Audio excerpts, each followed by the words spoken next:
Hello and welcome to this Sunday service at Bielefeld Sunrise Church. On October the 9th, my name is Celyn Arden and I am the lead minister. At Sunrise, we are an affirming community.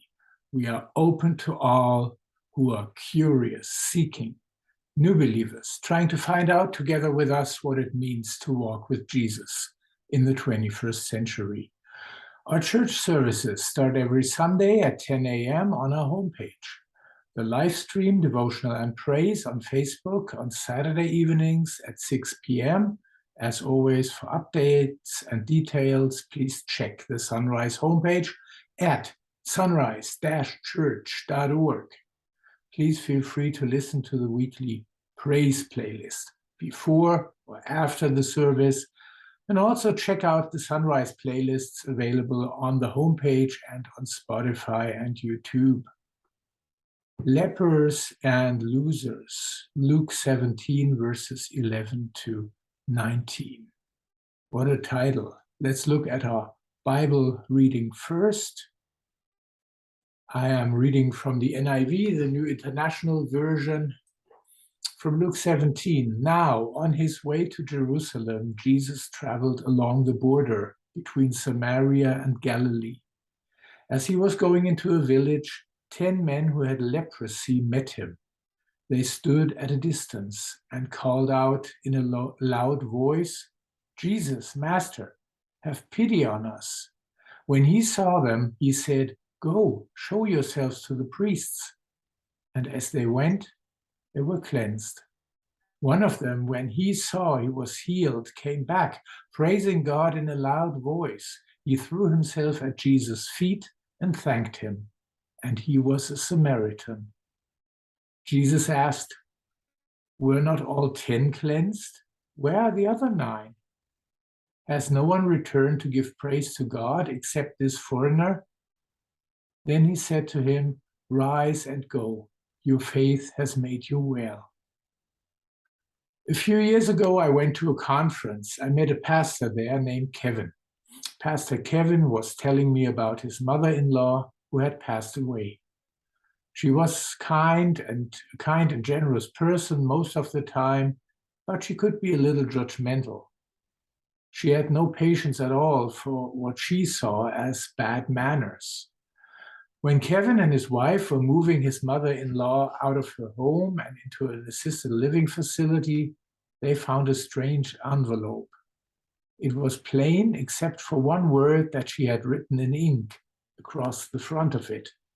It said "deadbeats," and it was underlined twice. When Kevin and his wife had gotten married decades ago, it was a very traditional affair. At the reception, each guest who had RSVP'd had a place card with their name and table number on it, so they would know where to sit. When the reception was over, Kevin's mother-in-law gathered up the place cards of the people who did not show up for the wedding reception and put them in that envelope and marked it "deadbeats." I bet she would have put those 9 lepers who did not come back and say thank you to Jesus in that envelope. Jesus was traveling to Jerusalem. Near Samaria, 10 lepers found him.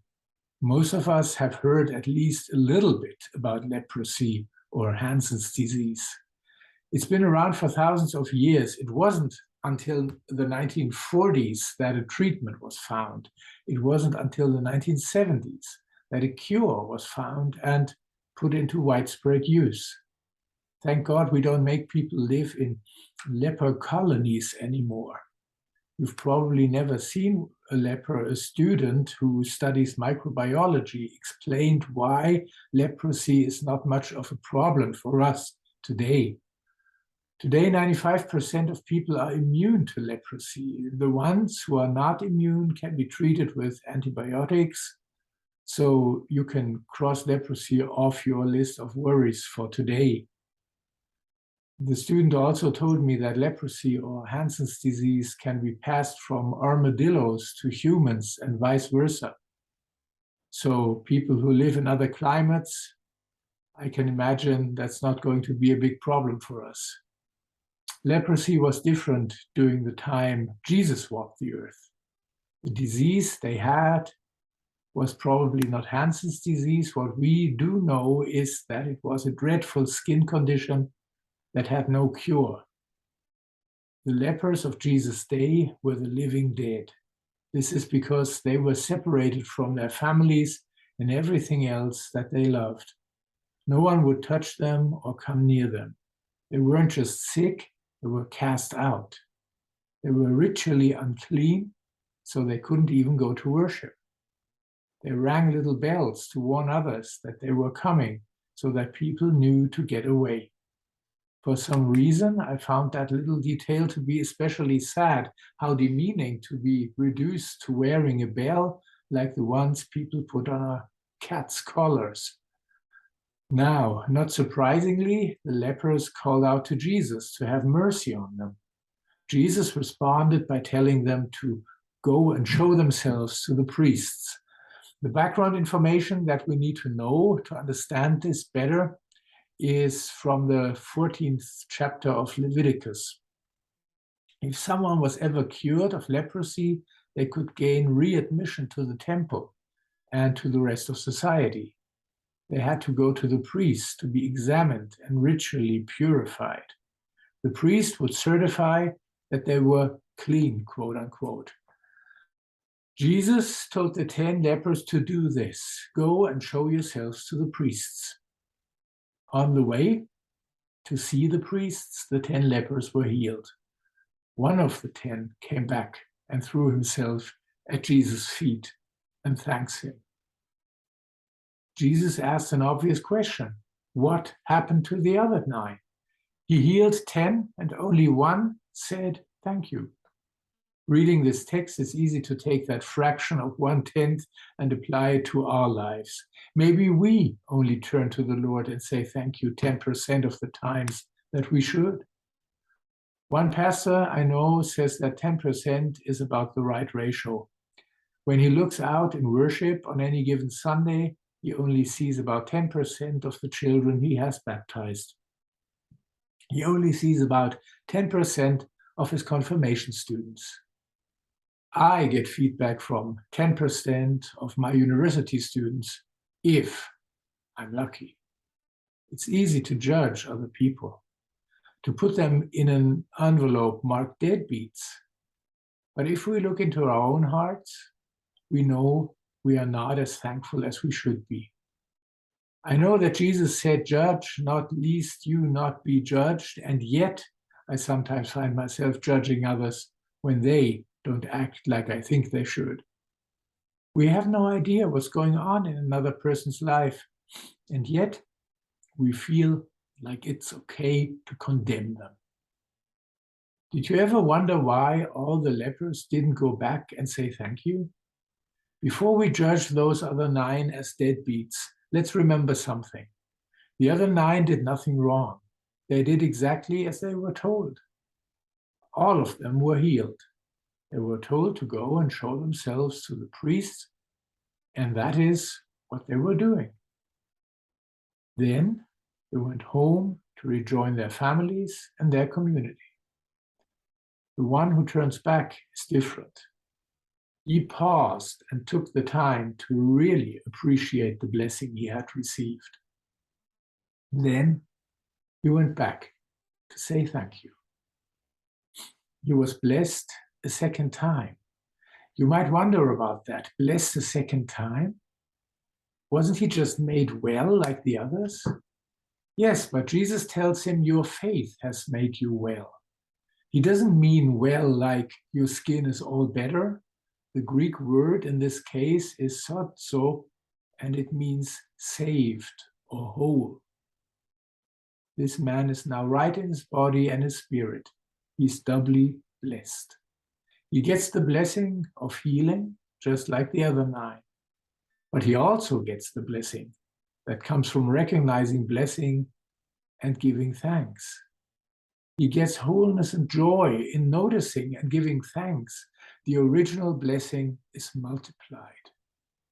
He is blessed a second time. It takes practice to become a grateful person.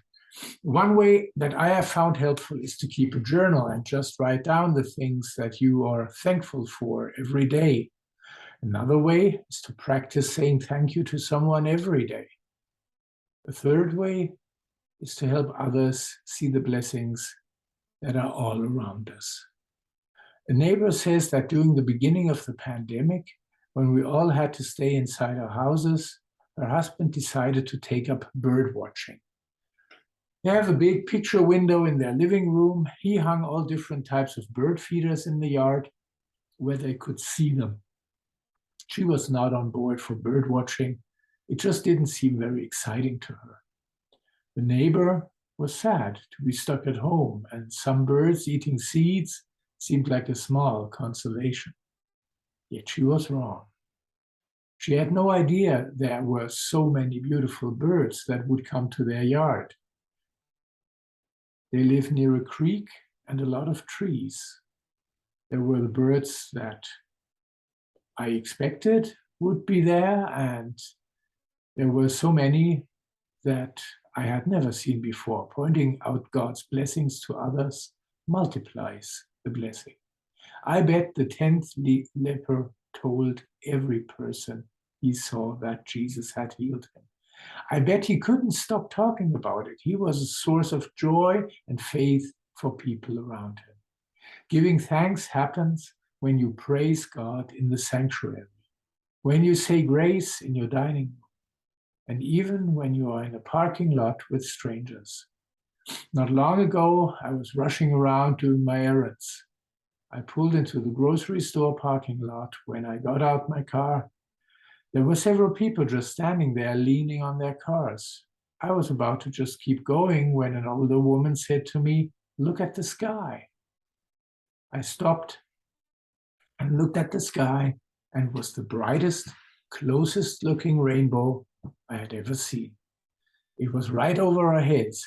We all just stood there feeling amazed and blessed and grateful. It felt almost holy sharing that moment with strangers. I am so glad that woman didn't keep quiet. I'm so glad she told me to look up so that I didn't miss the blessing of seeing a rainbow that day. Gratitude is a noble emotion. Gratitude draws us out of ourselves into something larger, brighter, and grander than we could imagine. It joins us to the front of blessing itself. It frees us from fear, releases us from anxiety, and emboldens us to do more and dare more than we'd ever imagined. Gratitude helped that 10th leper be brave and joyful enough to go back and thank Jesus. He was a Samaritan, and the Jews and the Samaritans normally had nothing to do with each other. Gratitude helped him to bridge that gap. That's what the 9 missed. It is not that they were deadbeats. It's not that they did anything wrong. It's that they didn't voice their blessing. They received a physical healing, but they missed out on being made whole. Your life is full of blessings and difficulties. Which will you focus on? Which will you shout about? Will you take the time to notice the parts of your life that have been healed? Will you turn back to say thank you in a big way? Are you willing to throw yourself at Jesus' feet and be grateful for all you have been given? Don't miss the opportunity to testify now while you have the chance. Be the 10th leper. Be the joyful child of God you were created to be.